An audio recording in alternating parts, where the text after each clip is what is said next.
నమస్తే, welcome to D5 news. Kakinada జిల్లా తునిలో తలంపులమ్మలోవ ఆషాఢ మాసం సందర్భంగా భక్తులతో కిటకిటలాడింది.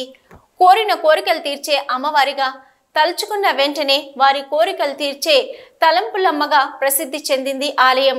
తలంపులమ్మ అమ్మవారి ఆషాఢ మాస ఉత్సవంలో 2వ ఆదివారం లక్ష కుంకుమార్చన పూజ అద్భుతంగా జరిపించారు. రాష్ట్రం నలుమూలల నుంచి భక్తులు అమ్మవారిని దర్శించుకునేందుకు వేలాదిగా తరలివచ్చారు. ఆషాఢ మాసం అమ్మవారికి ప్రీతిపాత్రమైన మాసం. ఈ నెలలో ప్రతి ఆదివారం ఒక్కొక్క విధంగా అమ్మవారిని అలంకరించి ప్రత్యేక పూజలు నిర్వహిస్తారు. తలచిన వెంటనే కోరికలు తీర్చే తలంపులమ్మగా ప్రసిద్ధి చెందిన లోవ పుణ్యక్షేత్రం నూతన వాహనంలో కొన్న ప్రతి యజమాని అమ్మవారిని దర్శించుకొని మొక్కులు తీర్చుకోవడం ఇక్కడ ఆనవాయితీ. ఓకే, శ్రీ మాత్రే నమః. కాకినాడ జిల్లా తుని మండలం తలంపులమ్మ లోవలో వేంచేసి ఉన్న శ్రీ తలంపులమ్మ అమ్మవారి ఆషాఢ మాస జాతర మహోత్సవాలు దిగ్విజయంగా జరుగుతున్నాయి. ఈ నెల ఉత్సవాల్లో భాగంగా ఈరోజు 2వ ఆదివారంలోకి ప్రవేశించాం. ఈ ప్రతి ఆషాఢ మాసంలోనే అమ్మవారికి ప్రతి ఆదివారం విశేషంగా పూజలు నిర్వహించడం జరుగుతుంది. అందులో భాగంగా మొదటి ఆదివారం 1,00,000 గాజులతో అమ్మవారికి పూజా కార్యక్రమాలు, ఈరోజు 1,00,000 కుంకుమార్చన ఏర్పాటు చేయడం జరిగింది.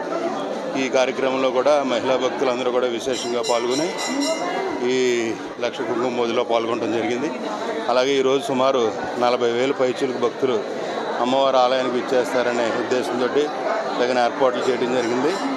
గత వారం కంటే మిన్నగా ఈ వారం నాడు పోలీసు వారు అత్యధికంగా వారి సిబ్బందిని తీసుకొచ్చి, అలాగే దేవస్థానం వారు కూడా సెక్యూరిటీ స్టాఫ్ను కూడా పెంచడం జరిగింది. వీరితోటి ఘాట్ రోడ్లో ఎక్కడా కూడా ఏ విధమైన అంతరాయం లేకుండా ప్రతి వెహికల్ కొండ మీదకి వచ్చేలాగా, అలాగే కొండ మీదకి వచ్చి దాదాపు 3,000 నుంచి 4,000 వెహికల్స్కి అందరికీ కూడా పార్కింగ్ ప్లేస్ కూడా ఏర్పాటు చేయడం జరిగింది. సుమారు 4,000 వెహికల్స్ ఇవాళ కొండ మీద పార్కింగ్ జరుగుతుంది. అలాగే అమ్మవారికి బాలాలయంలో మొన్నటిదాకా 1 సంవత్సరం పాటు దర్శనం ఇవ్వడం జరిగింది.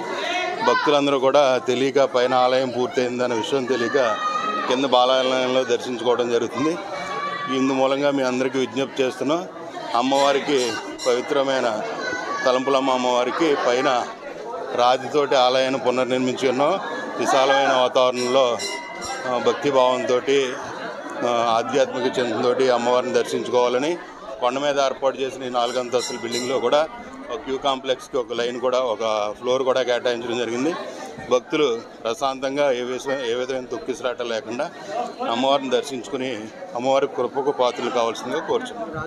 ఈ 7 అంతస్తుల రాజగోపురం అనేది దాదాపు ఫౌండేషన్తో చూసుకుంటే అది 140 అడుగుల దాకా దాని హైట్ ఉంటుంది. ఇప్పుడు ఫౌండేషన్ పూర్తయి ఒక 20 అడుగుల హైట్కి వచ్చింది. అంటే ఇంకా దాదాపు 70 అడుగుల హైట్ దాన్ని కట్టవలసి ఉంది. దాన్ని కూడా ఈ ఆషాఢం గురించి భక్తుల రద్దీ దృష్ట్యా పనులు స్లోగా వాళ్ళు ఉండగా పనులు చేయడం కుదరదు కాబట్టి రద్దీ వేళల్లో పనులు ఆపి మిగతా ఖాళీ రోజుల్లో సోమవారం, శుక్రవారం, శనివారం మాత్రమే పనులు నిర్వహించడం వల్ల కొంచెం లేట్ అవుతుంది. ఈ వచ్చే వారం దాన్ని మొదటి స్లాబ్ వేసిన తర్వాత అది కూడా స్పీడ్ అందుకుంటుంది. ఎస్కలేటర్లు అనేది టెండర్ల ప్రక్రియ పూర్తయింది. బహుశా రేపు డిసెంబర్, జనవరి నాటికి ఈ రాజగోపురం కన్స్ట్రక్షన్ అయిపోయే టైంకి ఎస్కలేటర్లు కూడా అందుబాటులోకి వచ్చే అవకాశాలు ఉన్నాయి.